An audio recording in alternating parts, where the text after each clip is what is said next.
पूजा पांडे।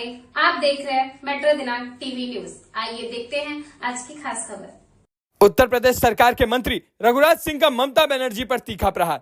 कहा, पश्चिम बंगाल में राष्ट्रपति शासन लगा देना चाहिए। ममता बनर्जी मुख्यमंत्री रहने के लायक नहीं। मुंबई के सांता क्रूज स्थित ताज होटल की शाम उस वक्त सियासत की आग में तपने लगी जब उत्तर प्रदेश सरकार के श्रम एवं सेवा योजन राज्य मंत्री रघुराज सिंह मुंबई में कई आयोजनों में शामिल होने के बाद वहीं ठहरे हुए थे और पत्रकारों से उनकी खुलकर चर्चा हुई, जिसमें मेट्रो दिनांक टीवी न्यूज के प्रधान संपादक दीनानाथ तिवारी ने जब वक्फ बोर्ड संशोधन बिल पर पश्चिम बंगाल में मचे बवाल का सवाल उठाया तो रघुराज सिंह ने बिना लाग लपेट के जवाब देते हुए कहा कि यह बिल देश के प्रधानमंत्री नरेंद्र मोदी ने इसलिए लाया है ताकि गरीब मुस्लिम समाज को लाभ मिल सके। उन्होंने कहा कि आज असदुद्दीन ओवैसी जैसे अमीर मुस्लिम नेता और कई मुतवल्ली वक्फ की जमीनों पर कई 100 करोड़ की संपत्ति कब्जा कर बैठे हैं और किसी भी जमीन को वक्फ कहकर उस पर हक जता देते हैं। उन्होंने पश्चिम बंगाल की मुख्यमंत्री ममता बनर्जी पर सीधा हमला करते हुए कहा कि अब वहां राष्ट्रपति शासन लगा देना चाहिए क्योंकि ममता बनर्जी मुख्यमंत्री रहने के लायक ही नहीं है। उन्होंने उत्तर प्रदेश के मुख्यमंत्री योगी आदित्यनाथ की तारीफ करते हुए कहा कि पूरे योगी राज में एक भी दंगा नहीं हुआ क्योंकि योगी जी ने स्पष्ट कहा है कि जिस भी इलाके में दंगा हुआ वहां के थाना प्रभारी से लेकर एसएसपी तक को सस्पेंड कर दिया जाएगा और जो भी अपराधी आंदोलन के नाम पर तोड़फोड़ करेगा उसके घर पर बुलडोजर चलेगा और उसे नुकसान की भरपाई खुद करनी पड़ेगी। उन्होंने महाराष्ट्र में अपने अनुभव साझा करते हुए कहा कि जब से वह यहाँ आए हैं कई लोगों ने उनसे शिकायत की है कि यहाँ सुबह शाम कान फोड़ू लाउडस्पीकर से नमाज पढ़ी जाती है जिससे लोगों की नींद हराम हो गई है। उन्होंने इस मौके पर महाराष्ट्र के मुख्यमंत्री देवेंद्र फडणवीस से अपील किया कि जैसे उत्तर प्रदेश में कानून व्यवस्था के तहत सभी अनाधिकृत लाउडस्पीकर हटाए गए हैं वैसे ही महाराष्ट्र में भी लाउडस्पीकर पर लगाम लगे। इसके अलावा उन्होंने होली के समय दिए गए अपने विवादास्पद बयान का भी जिक्र किया जिसमें उन्होंने कहा था कि त्रिपाल का बुर्का सिलवाकर नमाज पढ़ लो, जिस पर खूब बवाल हुआ। पार्टी का भी दबाव आया, विरोध प्रदर्शन भी हुआ और उनसे माफी और इस्तीफे की मांग भी की गई। इस पर भी उन्होंने दो टूक कहा कि एक मुस्लिम पत्रकार ने उनसे कहा कि हम तो नमाज होली के वक्त ही पढ़ेंगे। तब उन्होंने जवाब दिया था कि होली साल में एक बार आती है, रंग कहीं से भी आ सकता है, समय नहीं बदल सकते तो अपने आप को बचाने के लिए त्रिपाल का बुर्का सिलवा लो। और इसी अंदाज में उन्होंने प्रधानमंत्री नरेंद्र मोदी और मुख्यमंत्री योगी आदित्यनाथ की नीतियों की सराहना करते हुए सभी पत्रकारों के सवाल का बेबाकी से जवाब दिया और एक बार फिर अपने बिंदास अंदाज से बता दिया कि वे जो कहते हैं डंके की चोट पर कहते हैं। अब आइए देखते हैं मेट्रो दिनांक टीवी न्यूज पर इस खास बातचीत के दौरान उत्तर प्रदेश सरकार के श्रम एवं सेवा योजन राज्य मंत्री रघुराज सिंह ने क्या कुछ कहा इस रिपोर्ट में। नमस्कार दर्शकों, जैसा कि मैं बताना चाहता हूं कि आज हमारा सौभाग्य है कि आज हमारे उत्तर प्रदेश के राज्य मंत्री सम्माननीय रघुराज सिंह जी हमारे बीच में उपस्थित है। मैं उनसे एक सवाल बहुत इस समय बहुत जो चर्चित है वक्फ बोर्ड संशोधन का, आइए हम जानने की कोशिश करते हैं सर से। वक्फ बोर्ड जो संशोधन हुआ है उसमें उथल पुथल मच गया है, उसके बारे में क्या कहना है? देखिए, वक्फ बोर्ड का संशोधन जो है गरीब मुस्लिमों के लिए है और अभी तक जो है बड़े लोग कब्जा किए हुए थे, जैसे ओवैसी जी हैं उनके परिवार ने कर रखी है 250 करोड़ की संपत्ति कब्जा, जैसे मदनी जी हैं देवबंद के, वो बहुत बड़े नेता हैं इसके, उन्होंने कम उनके परिवार ने 250-300 करोड़ की कब्जा कर रखी है।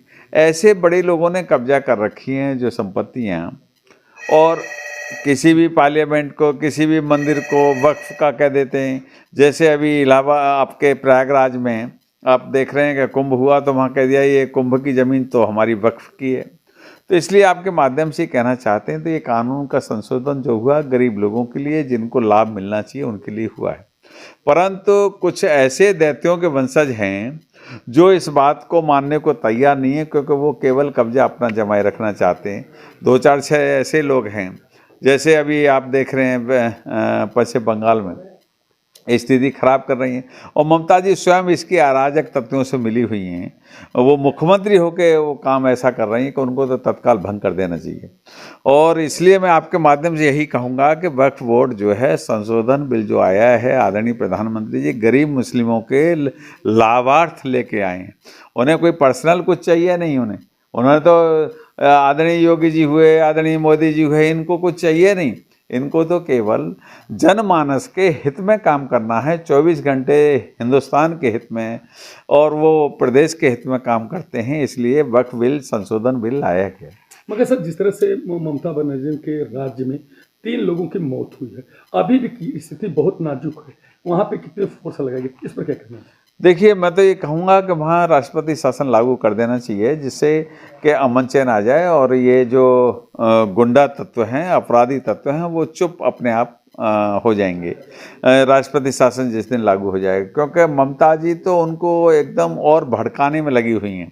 ममता जी मुख्यमंत्री लायक है ही नहीं, वो तो दुर्भाग्य से मानिए कि मुख्यमंत्री हैं और सबसे बड़ी दुर्भाग्यशाली मुख्यमंत्री होंगी देश की, जो हिंदुओं को मरवा रही हैं। मगर सर, जैसा कि आज उत्तर प्रदेश में महाराज योगी आदित्यनाथ का शासनकाल, वहाँ पे पूर्ण रूप से माइक बंद हो चुका है, अजान नहीं होता है, जो होता होगा तो अंदर से होता। मगर आज महाराष्ट्र में खुलेआम नींद हराम की जा रही है, इस पर क्या कुछ करें? देखिए, आदरणीय मुख्यमंत्री महाराज से निवेदन करूंगा कि मैं यहाँ आया हूँ तो कई लोगों ने मुझसे पूछा भी है, जैसे उत्तर प्रदेश में लॉ एंड ऑर्डर मेंटेन किया है, वैसे ही यहाँ पर भी लाउड स्पीकर बंद कर देने चाहिए। क्योंकि अल्लाह के ज़माने में लाउड स्पीकर नहीं थे और किसी को हम केवल 15% लोग 85% लोगों को परेशान करें, ये ठीक नहीं है। और आजकल आधुनिक युग है, मीडिया का ज़माना है, सोशल मीडिया के माध्यम से, अपने मोबाइल के माध्यम से अजान को अगर उनको देना ही है तो वो अजान के लिए मोबाइल से सूचना दे सकते हैं। इसलिए आपके माध्यम से यही निवेदन करूंगा कि उनको भी तत्काल बंद कराना चाहिए। मगर जिस तरह से आपने एक आपका वक्तव्य बहुत वायरल हुआ था, टेंट में नमाज पढ़े, इस पर क्या कुछ करें? देखिए, मैंने ये कहा था कि होली साल में एक बार आती है और पवित्र त्यौहार है हमारा। रंग की दूरी हम ये नहीं कह सकते कि 20 मीटर पड़ेगी, 25 मीटर पड़ेगी, क्योंकि एक दिन खेलते हैं। नमाज के लिए 52 इनके जुम्मा आते हैं, 52 दिन पढ़ते हैं, एक दिन लेट पढ़ लें। तो एक पत्रकार मुस्लिम थे, उन्होंने हमसे पूछा, नहीं साहब हम तो टाइम से ही पढ़ेंगे।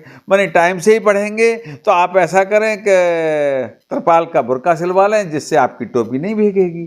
तो मैंने इसमें कोई गलत मैंने सुझाव दिया था, उनको सही कहा, क्योंकि भैया आपको टाइम से ही नमाज पढ़ना है तो त्रिपाल का बुर्का पहन लें और उसके बाद आप जाएं नमाज पढ़ने। क्योंकि रंग के लिए हम किसी से ये नहीं कह सकते, नहीं भाई 20 मीटर ही खेलना, 15 मीटर खेलना, वो मुसलमान वहाँ से जाएंगे। तो ऐसा हो नहीं सकता हिंदुस्तान में, क्योंकि हिंदुस्तान में हिंदुओं का देश है और ये पवित्र त्यौहार है हमारा, साल में एक बार ही आता है। जिस तरह से कि संसद इमरान मकसूद ने एक विवाद दिया, जो तो आए दिन उन्होंने एक पहले प्रधानमंत्री भी टिप्पणी की, इस पर क्या कुछ नजरिए देखते? मैं यही कहूँगा कि इमरान मसूद जैसे व्यक्ति को, ये दैत्य के वंशज हैं और दैत्य के वंशज आप जानते हैं कहीं ना कहीं कुछ हरकत करते हैं, लेकिन आने वाले समय में न ये सांसद रहेंगे और न ये खुद रहेंगे।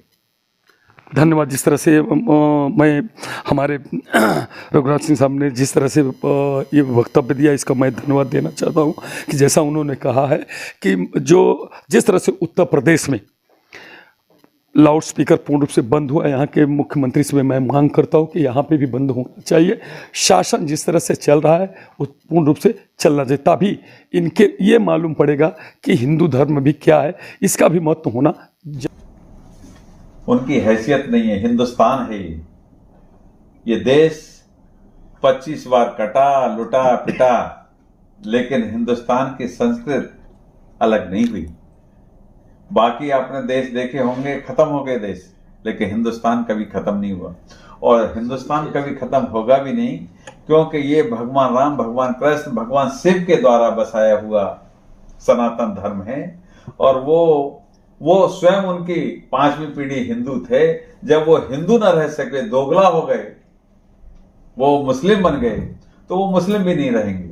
और उनकी गलत फहमी है, उत्तर प्रदेश की भूमि उत्तम भूमि है, अगली बार उनको ऐसा नेस्तनाबूद करेंगे वो कहीं पटल पर नजर नहीं आएंगे।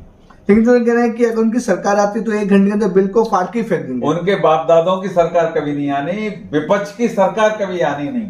50 साल तक भारतीय जनता पार्टी लगातार शासन करेगी, क्योंकि हिंदू समझ चुका है कि इन बेईमानों के द्वारा सरकार जो बनाई जाती थी और केवल मुस्लिमों के लिए काम होता था।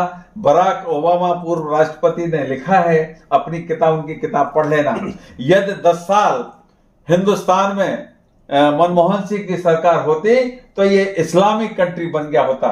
ये तो भगवान ने और हिंदू भाइयों ने बहुत अच्छा किया। जो हिंदू हित की बात करेगा वही देश पे नाज करेगा, हमारा नारा था और उसके तहत आदरणीय हमारे देश के प्रधानमंत्री नरेंद्र भाई मोदी बने हैं।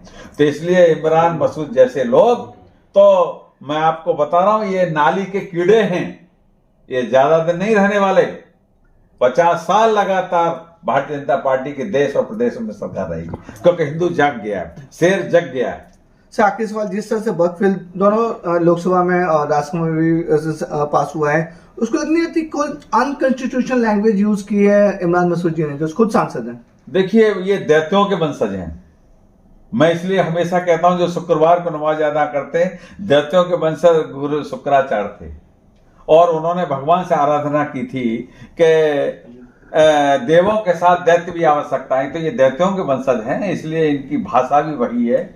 लेकिन आप चिंता मत करिए, सने सने सब ठीक होगा। और इन जैसे कितने लोग हवा में उड़ गए, दिखेंगे नहीं। ये 15% लोग हैं केवल हिंदुस्तान में। ये कोरी गीदड़ भक्की से हिंदुस्तान और ये हिंदू अब डरने वाला नहीं है। हिंदू जाग गया है, हिंदू सोया हुआ शेर था, हिंदू अब समझ चुका है कि हम हिंदुस्तान पर राज कर सकते हैं, अकेले इनकी आवश्यकता हमको नहीं। Thank you so much sir. धन्यवाद।